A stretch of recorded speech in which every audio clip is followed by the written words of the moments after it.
কোনটা শব্দের কোনো পুরুষবাচক রূপ নেই।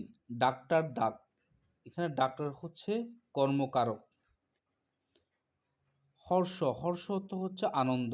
হর্ষ শব্দের অর্থ হচ্ছে আনন্দ। বাংলাদেশের দীর্ঘতম নদী হচ্ছে পদ্মা। ব্যঞ্জনবর্ণে ফলা চিহ্ন রয়েছে ৬টি। ব্যঞ্জনবর্ণে ফলা চিহ্ন রয়েছে ৬টি। Strong enough, good enough, strong enough আমরা বলি। পৃথিবীর সবচেয়ে বড় ক্রীড়া প্রতিযোগিতা হচ্ছে অলিম্পিক গেমস। সূর্য পৃথিবীকে কেন্দ্র করে ঘুরতে ৩৬৫ দিন দিন ৬ ঘন্টা লাগে। ৩৬৫ দিন এবং ৬ ঘন্টা লাগে। কান একটি দেশি শব্দ। এই যে আমাদের কান আছে, কানটা হচ্ছে একটি দেশি শব্দ। সিআইএস ভাইরাস ১৯৯৯ সালে আবিষ্কৃত হয়। রোবটের জনক বলা হয় জোসেফ এফ এঙ্গেলবার্গারকে। রোবটের জনক হচ্ছে জোসেফ এফ এলেনবার্গার। সবচেয়ে উন্নত প্রিন্টার হচ্ছে লেজার প্রিন্টার। লেজার প্রিন্টার হচ্ছে সবচেয়ে উন্নত প্রিন্টার। অন্ধকারের রাত্রি, এটাকে আমরা বলবো তামসী। তকাতা ম দন্তস্ব দীর্ঘিকার। অন্ধকারের রাত্রি হচ্ছে তামসী। নিজেকে যে বড় মনে করে তা হচ্ছে হাম্বাড়া। এক কথায় আমরা কি বলবো? হাম্বরা। নিজেকে যে বড় মনে করে তাকে এক কথায় বলবো হাম্বরা। আরংঘাটা অর্থ হচ্ছে খেয়াঘাট। আরংঘাটা শব্দের অর্থ হচ্ছে খেয়াঘাট। ডাই ইন হার্নেস অর্থ হচ্ছে কর্মরত অবস্থায় মারা যাওয়া। ডাই ইন হার্নেস অর্থ হচ্ছে কর্মরত অবস্থা থেকে মারা যাওয়া। ফেয়ার অ্যান্ড স্কোয়ার অর্থ হচ্ছে সৎভাবে।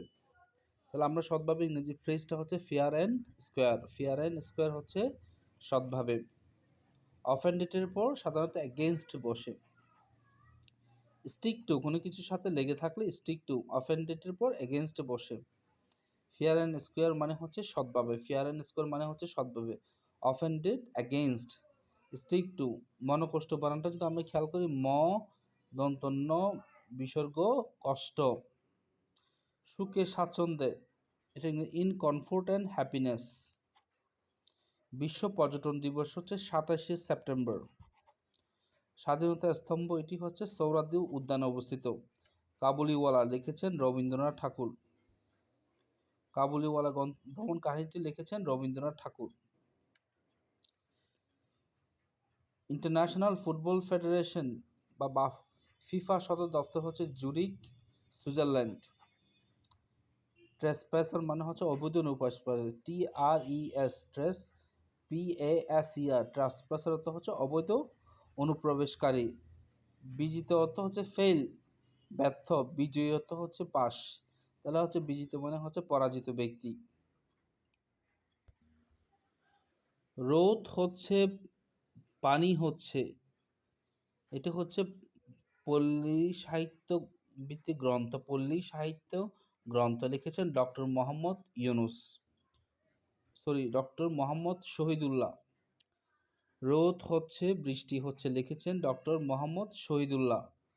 আবাদান বন্দর, এটা হচ্ছে ইরানের ইম্পর্টেন্ট একটি বন্দর, হচ্ছে আন্তর্জাতিকের জন্য খুব ইম্পর্টেন্ট। আবাদান বন্দর হচ্ছে ইরানে অবস্থিত একটি বন্দর।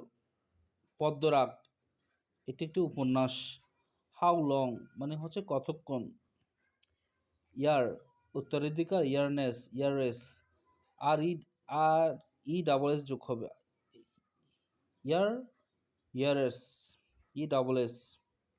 তাহলে এটা আমরা খেয়াল করি, HEIR and HEI double S যোগ হয়ে এটা হবে। টেক টু হার্ট অর্থ হচ্ছে মর্মাহত হওয়া। টেক টু হার্ট এটা অর্থ হচ্ছে মর্মাহত হওয়া। আপিল টাস্ক অর্থ হচ্ছে কষ্টসাধ্য। UPHI আপিল টুক। আপিল টাস্ক অর্থ হচ্ছে কষ্টসাধ্য কাজ। অফ লেট অর্থ হচ্ছে রিসেন্টলি, সম্প্রতিকে আমরা অফ লেট বলতে পারি। অধরের প্রান্তরের হাসিকে আমরা বলবো বক্রোষ্ঠিকামর। বক্রোষ্ঠিকামর হচ্ছে অধরের প্রান্তের হাসি হচ্ছে বক্রোষ্ঠিকামর। ঘাট মানা, কোনো কিছু ঘাট মানা অর্থ হচ্ছে দোষ স্বীকার করা। ঘাট মানা হচ্ছে কোনো কিছু দোষ স্বীকার করলে আমরা এটাকে ঘাট নামা বলবো।